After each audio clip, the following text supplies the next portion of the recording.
The tall magical tower of Bogomirn rose against the backdrop of the starry night sky. Strange, disturbing sounds emanated from its depths. Someone was telling a man to gather his strength and not dare lose consciousness, because they weren't done with him yet. Chains were visible all around, and anatomical posters of the human body hung on the walls. An order was given to administer the stimulant again. In total, he lasted 461 seconds. Today, he lasted a little longer with this reagent. Given these results, it can be said that this is a talented experimental subject, a truly useful thing. They were talking about a young man hanging from chains and bleeding to death. The man said that this was the 70-second stimulator of the magic power circuit. Can we already consider that the magic circle has been activated and the immunization vaccine suppressed? Another man, looking at the test subject, said that this was a good result. They also administered a stimulator that expands memory. In this magic tower known as the strongest in the empire, the young man was slowly dying. Why was someone like him, whose gifted mind was recognized here? In this secret laboratory, there were containers with ants everywhere. An order was given to forcibly activate the stimulant. After that, the prisoner began coughing up blood. His condition deteriorated noticeably. The young man screamed for them to stop. He couldn't take it anymore.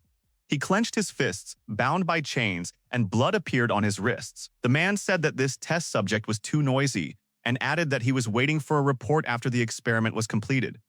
One of the young men told the head of the tower that he would do everything. He was still tormented by the question, why was he here? Why was he dying in the magical tower he had once dreamed of entering? One of the observers lifted the prisoner's head by his hair and asked how Verdun was feeling. He had to pull himself together and not lose consciousness. The observer said that the magician from Verdun had turned out to be useless, but he had managed to get cocky because people had praised his intelligence a little. That was why Verdun's life force and knowledge were now being extracted in a secret research laboratory. The young man told Verdun to do something clever as usual and prove himself. Verdun was kneeling, suspended by chains on his hands. His bloodied body was completely exhausted. The young man said that Verdun couldn't even lose consciousness in this state. The guy looked back and asked what Verdun was staring at. He saw that the experimental ants had scattered in different directions and ordered that this be corrected immediately. The assistants apologized to Weller.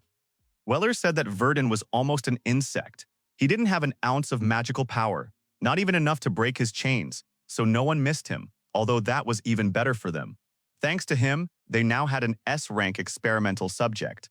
The friend with whom he entered the magic tower received sponsorship to study abroad. One could feel sorry for Rovalyn. She ended up with such a friend. Some ants were crushed on the floor. Verdun told them to shut up.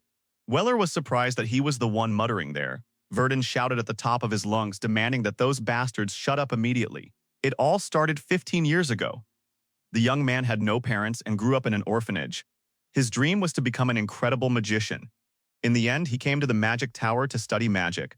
But no matter how hard he tried, he could not become a magician. The problem was the rank 1 development restriction. At the age of 7, the boy took a test to determine his compatibility with magic. The results showed that he would never become a magician. He was untalented.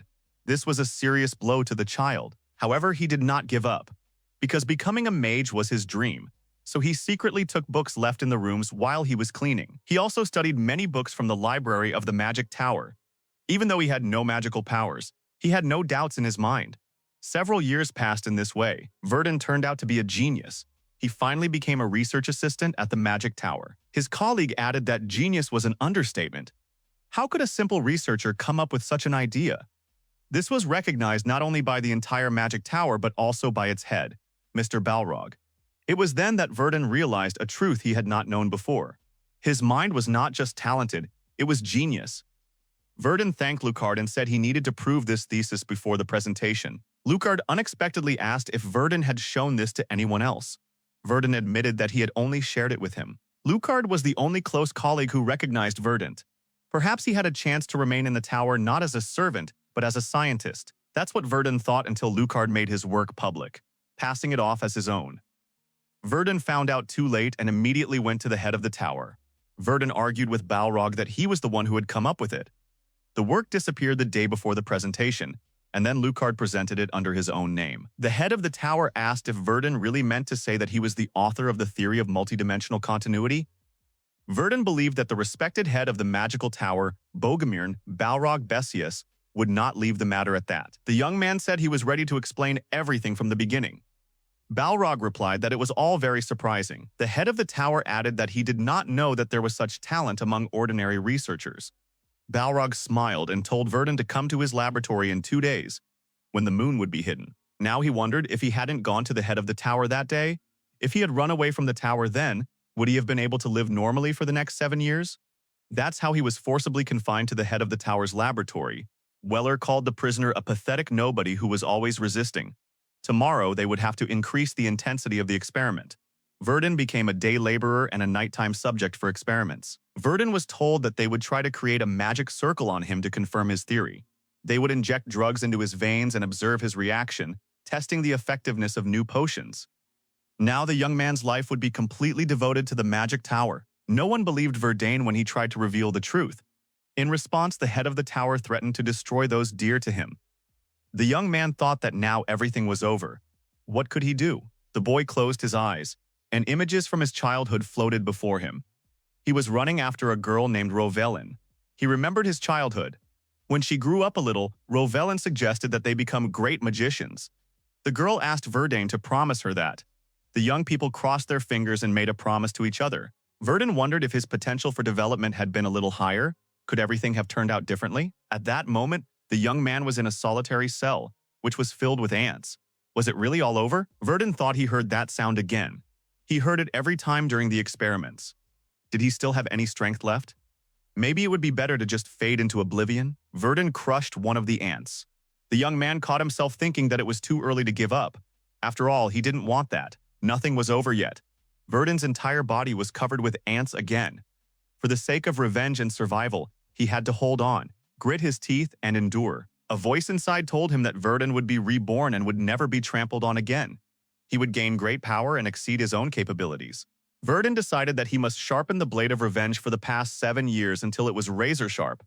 The young man decided that he was not broken and would be able to solve this one and only problem. In the face of great power, it is not enough to be smarter than others. It is necessary to challenge fate, disregard the boundaries of theory, and complete the creation of a method for restructuring the body. It is necessary to develop a theory of resistance to the heavens. Verdun clearly decided that tomorrow he would surpass his abilities. The prerequisites for this already existed. The long-awaited theory of defying the heavens, which would allow him to restructure his body, was completed at the moment he accepted his death. Now all that remained was to prove it. This artifact could allow him to use magic once. Verdun decided that magic would develop in him in the course of further activity. Verdun decided that tomorrow evening he would regain his freedom. A long night passed, and finally the day came when the young man had to carry out his plan. In the morning, Veller said it was time to clean up the laboratory. The blood had to be wiped away and the cuts healed. Had Verdun really cried all night after this little experiment? The festival was coming soon, so there was no time to slack off.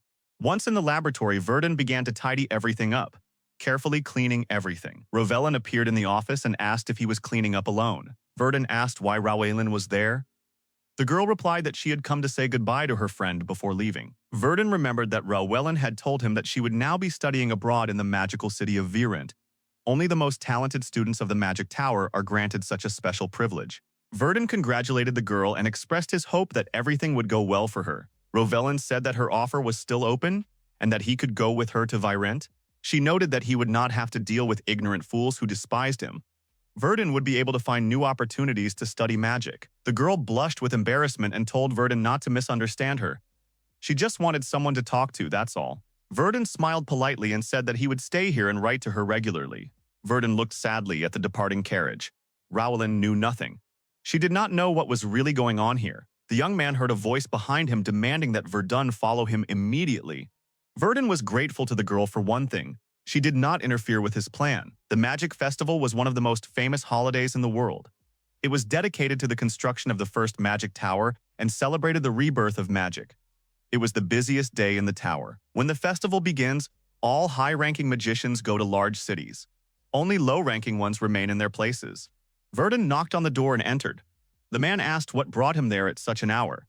The young man replied that the head of the tower had asked him to tidy up the treasure vault. The man said that he should have asked permission in advance. Couldn't he have thought of that? The manager allowed him to enter the vault, but warned Verdun to be careful and not scratch anything there. Verdun said he understood and opened the door to the treasure vault. The first thing the young man did was activate the artifact that blocked sound. To do this,